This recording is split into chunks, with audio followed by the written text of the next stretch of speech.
আমি সিয়াম গ্রিলস। আমি কামলা স্পেশাল ফোর্সে কাজ করেছি। নিজের ঘরে টিনের চাল জয় করেছি। দয়াল বাবার পাকা কলা গাছ থেকে কাঁচা কলা চুরি করেছি। এমনকি অন্য মানুষের খেজুর গাছ থেকে রস চুরি করে খেয়েছি। আর এখন আমি রয়েছি সাউথ কানাডায়, যেখানে ভুলবশত 2-3টা লোক হুদায় ঘুরতে আসে। আর এখানে টিকে থাকা আনপসিবল। আর আজকে আমি আপনাদেরকে দেখাবো এখানে টিকে থাকার জন্য কি কি চুল পাকনামির দরকার হয়।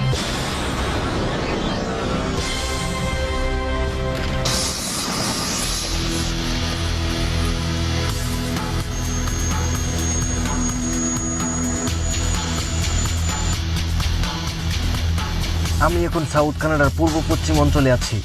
উড়ে যাচ্ছি আমার হেলিকপ্টার দিয়ে। এই জায়গাটি প্রায় 2000 বর্গ কিলোগ্রাম জুড়ে অবস্থিত। প্রতি বছর 2 থেকে 3টা লোক এই জঙ্গলে আসে শুধুমাত্র হাঁটতে। কিন্তু কেউ দেখে ফেললে মান সম্মান হারানোটা খুবই সহজ এখানে। আমি নিজেকে একজন হারিয়ে যাওয়া মিসকিনের জায়গায় রাখবো আর দেখাবো কিভাবে এখানে টিকে থাকতে হয়। কিছুক্ষণ পরে পাইলট আমাকে হেলিকপ্টার থেকে নামিয়ে দেবে। তারপর আমার অবস্থা হারিয়ে যাওয়া ফকিনীদের মতো হবে। হেলিকপ্টারে কেরোসিন তেল কম থাকার কারণে হেলিকপ্টারকে এখানে ল্যান্ড করানোটা বিপজ্জনক। তবে একটি উপায় আছে, আমাকে লাফিয়ে নামতে হবে। আমি মাটি থেকে প্রায় 2 আঙ্গুল উপরে আছি, আর এখান থেকে পড়লে আমার কচুটাও হবে না। আমার সাথে আছে বলতে একটি পানির বদনা, ছুরি এবং গ্যাস ম্যাচ। আর আমি আপনাদেরকে দেখাবো কিভাবে এখানে মারা খেতে হয়। আমার ক্যামেরাম্যান আমার সাথেই থাকবে যতক্ষণ আমি উল্টাপাল্টা কাজ করতে থাকবো।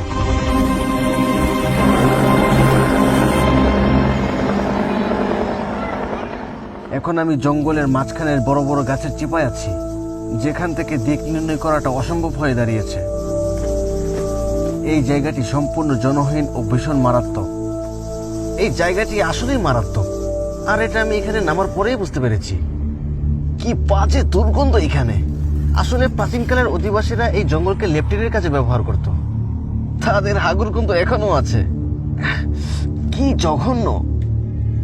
এমন পরিস্থিতিতে মাথার চামড়িকে ঠান্ডা করে রাখতে হবে আর প্রচুর প্ল্যান অনুযায়ী এগিয়ে যেতে হবে, কারণ আপনার বাবা মা আসবে না সাহায্যের জন্য। তাই এখন আমি একটি কাহিনী বের করব। আমার জানা মতে সাউথ কানাডার উত্তরে একটি ছোট নদী রয়েছে, আর এখন উত্তরে যাওয়াটাই আমার একমাত্র লক্ষ্য।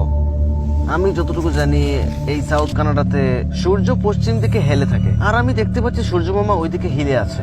এর মানে হলো এটা পশ্চিম, আর আমি যাব এখন উত্তরে, আর যেটা হলো ওইদিকে। একটা ফাউল কাহিনী বানিয়ে ফেললাম। আচ্ছা যাই হোক, চলো।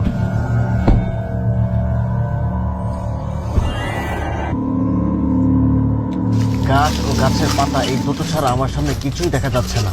চোখ যতটুকু দেখতে পাচ্ছে ততটুকু শুধু গাছ আর গাছ দেখা যাচ্ছে। কিন্তু এগিয়ে যেতে পারলে নতুন কোনো রাস্তা অবশ্যই পাওয়া যাবে।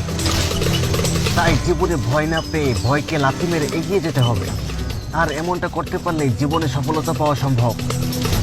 আরে আরে দেখুন, আমি আমার সামনে একটি নতুন রাস্তা পেয়েছি। আসলে এটি একটি পুরাতন ঝর্ণা। বহুকাল আগে এখান দিয়ে ঝর্ণার পানি প্রবাহিত হতো, আর তাই এখানের মাটিগুলো একটু ভঙ্গুর হয়ে আছে। আর এই মুহূর্তে আমার প্ল্যান হলো এখান দিয়ে নিচে যাওয়া। তবে আমাকে এখান দিয়ে সাবধানে যেতে হবে। ওকে চলো।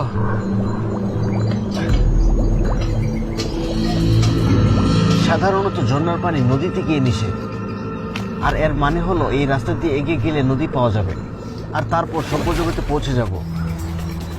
আর এখন আমাকে খুব সাবধানে নিচে নামতে হবে, কারণ নিচে যাওয়াটা খুবই বিপজ্জনক ও কঠিন। যদি আপনি একটু অসতর্কতা হন তাহলে অকালে নিজের পাটা হারাবেন, আর এটা অনেক খারাপ ব্যাপার যদি কোনো ভুল হয়। আপনি হয়তোবা ভাবছেন যে এখান দিয়ে নামাটা খুবই সহজ, কিন্তু বিশ্বাস করেন এটা অনেক কঠিন। এটা বলার চেয়ে করা বেশি কঠিন। ওকে, কাহিনী পরে বলি, আগে নিচে তো নামি।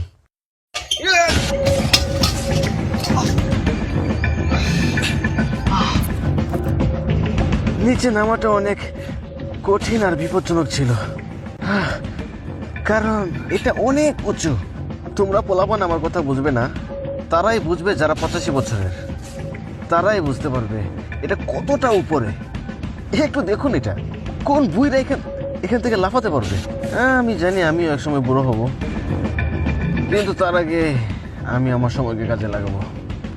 আপাতত যাওয়া যাক। এখন প্রশ্ন হলো, আমি কি নদী পাবো কি পাবো না।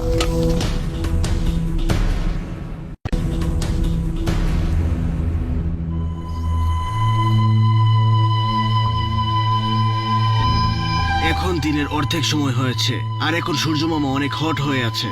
সূর্যমামা যখন হট হয় মানুষ তখন পানি পানি হয়ে যায়, আর তাই আমিও পানি পানি হয়ে গিয়েছি।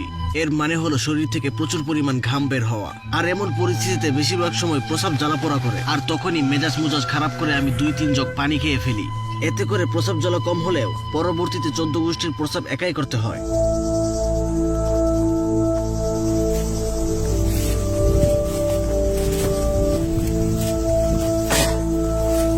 এখন এখানে প্রচুর গরম, আর এখন গরমের তাপমাত্রা প্রায় 15 কেজি ফারেনহাইট, আর এর মানে হলো -5 কেজি সেলসিয়াস। তবু এখানে অনেক গরম, কারণ এটা একটা ফানি ভিডিও। সাধারণত মানুষের দেহের তাপমাত্রা হলো 98.6 কেজি ফারেনহাইট অথবা 37 কেজি সেলসিয়াস।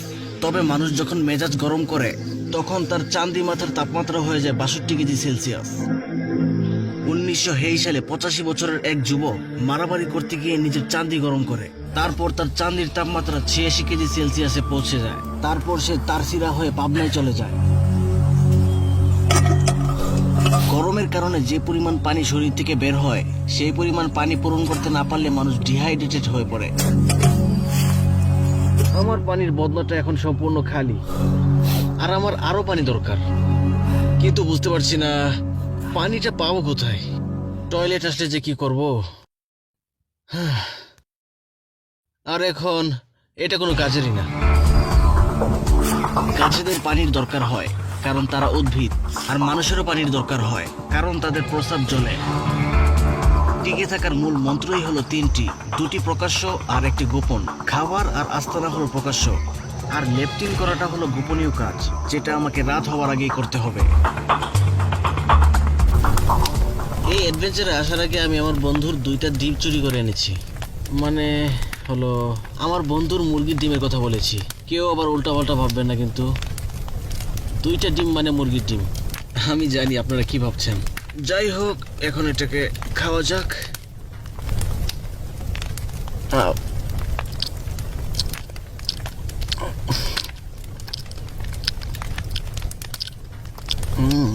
কি খাচ্ছি কিচ্ছু বুঝতে পারছি না।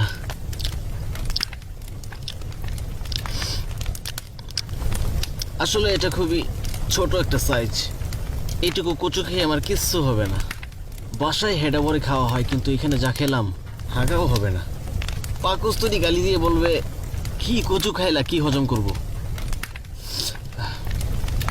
আমি জানি আপনারা আমার উল্টাপাল্টা খাওয়াই পছন্দ করেন, কিন্তু গতকাল আমার ডায়রিয়া ছিল, তাই আজকে আমি উল্টাপাল্টা কিছু খাইনি। চুল পাকনামি সবসময় উচিত নয়, মাঝে মধ্যে চুল পাকনামি বাদ দিয়ে পশম পাকনামি করা উচিত। তাহলেই অ্যান্ড্রোমেডা গ্যালাক্সিতে টিকে থাকা সম্ভব। তবে গ্যালাক্সিতে টিকে থাকতে পারলেও জঙ্গলে টিকে থাকা সম্ভব নয়, কারণ জঙ্গলে রয়েছে হাজার হাজার জানোয়ারের বাচ্চা, যারা আপনার খালা খালু কিছুই হয় না। যেমন বিখ্যাত সঙ্গীত শিল্পী মশা আলম। কেউ টিকে থাকতে পারবে না এই জায়গায়, তারাই পারবে যারা বিড়ি খায়। আর এর কারণটা হলো এইখানে অনেক মশা রয়েছে। মানুষ হয়তো সিগারেট পছন্দ করে, কিন্তু মশা না। এর মানে হলো এই মশারা বেশি বুদ্ধিমান এই মানুষদের থেকে। এটা তো শুধু মানুষদেরই কাজ যারা নিজেই নিজেদের ক্ষতি করে।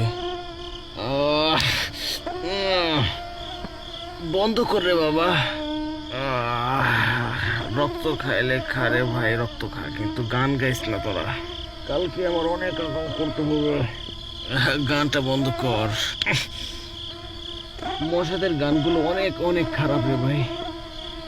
আমি জানি না আমি কি আজকে ঘুমাতে পারবো কিনা। ওফ খোদা, গুড নাইট।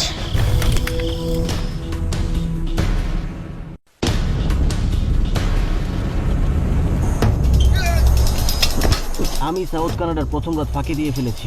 ছুটে চলেছি নদীর খোঁজে। আপনাদেরকে দেখিয়েছি কিভাবে চুলপাকনামি করে জঙ্গলে মারা খেতে হয়। স্যাটেলাইট অনুযায়ী এগিয়ে যাচ্ছি উত্তর দিকে পানির খোঁজে, আর অবশেষে আমি পানি পেয়েও গিয়েছি। তবে এটা তাদের পা ধোয়া পানি যারা অল্পের জন্য A+ পায়নি। A+ না পাওয়ায় তারা পানি বিক্রিও করতে পারেনি, আর সেই পানি এখানে জমা হয়ে নষ্ট হয়েছে। অবশেষে আমি পেয়েছি। আমি এমনই একটা পানির উৎসের সন্ধান করছিলাম। কিন্তু এই পানিটা একটু অপরিষ্কার। আমি পান করতে পারবো না, কারণ এটা একটু ময়লা। আমি এখন এই পানিটাকে ফিল্টারিং করে খাবো। তবে আমার কিছু জিনিস চাই। মেয়াদ ছাড়া পা ধোয়া পানি খাওয়ার জন্য আমাকে পানিগুলো ফিল্টারিং করতে হবে, আর এই জঙ্গলে অনেকগুলো আগাছা রয়েছে যা আমাকে ফিল্টারিং করতে সাহায্য করবে। এই তো, এটা দেখুন একবার, আমি ঠিক এই আগাছার কথাই বলছিলাম। জঙ্গলে এর 14 গোষ্ঠী রয়েছে, আর মজার ব্যাপারটা কি জানেন, এর ভিতরে ফাঁকা অংশ রয়েছে। আর আমি যদি এর দুপাশ কেটে দিই তাহলে এটা তৈরি হয়ে যাবে একটি পাইপ, আর সেই পাইপ ব্যবহার করে আমি পানি পান করতে পারবো। ছোটবেলায় এগুলো দিয়ে বিড়ি বিড়ি খেলতাম। আসলে এটা ন্যাচারাল পাইপ। আর এবার আমি যা করব, আমার এই শার্টের ছেঁড়া অংশটুকু দিয়ে আমার পাইপের এখানে ছাঁকনি হিসেবে ব্যবহার করব, আর ফিল্টারিং করার জন্য এই টাটকা ঘাসগুলো আমার এই পাইপের ভিতরে দিয়ে দিব। ভিতরে ঢুকে যা। এইবার ঠিক আছে, এটা চলো দেখি। এই পদ্ধতিতে পানি খাওয়াটা আমি কামলা স্পেশাল ফোর্স থেকে শিখেছি। বহুকাল আগে থেকেই এইভাবে পানি খাওয়ার অনেক কাহিনী আছে, যে কাহিনীগুলো দিয়ে বাংলা ব্যাকরণের রচনা লেখা যাবে। সিলেটের সুধানীর অধিবাসীরা এইভাবে পানি খাওয়ার জন্য নোবেল ডিগ্রি অর্জন করেছে। এভাবে পানি খাওয়াটা একটা প্রাচীন পদ্ধতি। 1623 সালে সর্বপ্রথম বিজ্ঞানী জিয়া আয়েদ খান এই পদ্ধতি আবিষ্কার করেছে। 1623 সালের কোনো একদিন বিজ্ঞানী জিয়া আয়েদ খান ডিগবাজি দিয়ে শরীর চর্চা করছিলেন। তারপর ক্লান্ত হয়ে যাওয়ার পর পানি পান করার জন্য যখন তিনি কিছুই পেলেন না, তখন তিনি এই পদ্ধতি আবিষ্কার করেন। আমি এখন সভ্যতার দিকে এগিয়ে যাব, কিন্তু তার আগে আমাকে মূত্র বিসর্জন করতে হবে, কারণ আমি বেশি পানি পান করে ফেলেছি।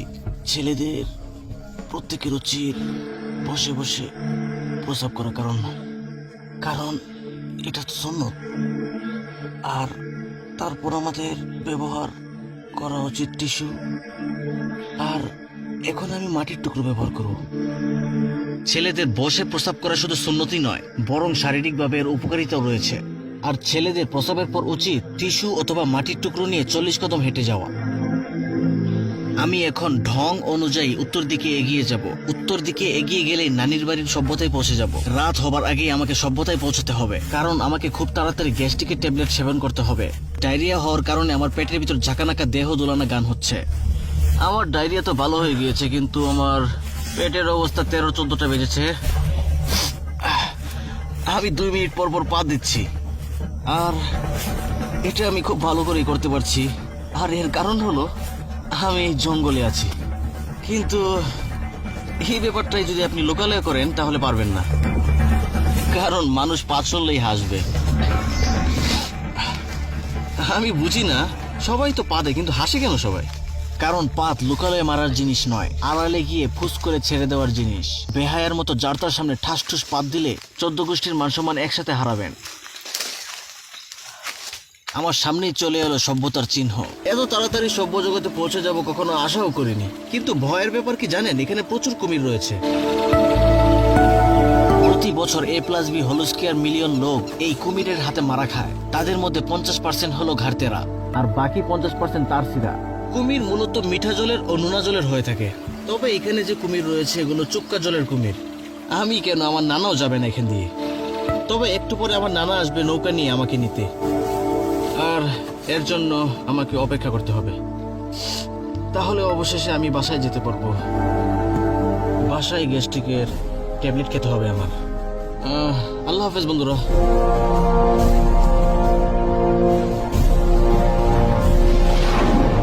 সকল ভালোবাসার প্রিয় বন্ধুরা, আজকের মতো আমার জার্নিটা এখানেই শেষ হলো। তাহলে দেখা হচ্ছে পরের ভিডিওতে। সকলেই ভালো থাকবেন, সুস্থ থাকবেন। আর যারা এখন আমার চ্যানেলকে সাবস্ক্রাইব করেননি তারা সাবস্ক্রাইব করে নিন, এবং আমার ফেসবুক পেজ ডিসকোসিয়াম ফলো করে নিন। আল্লাহ হাফেজ।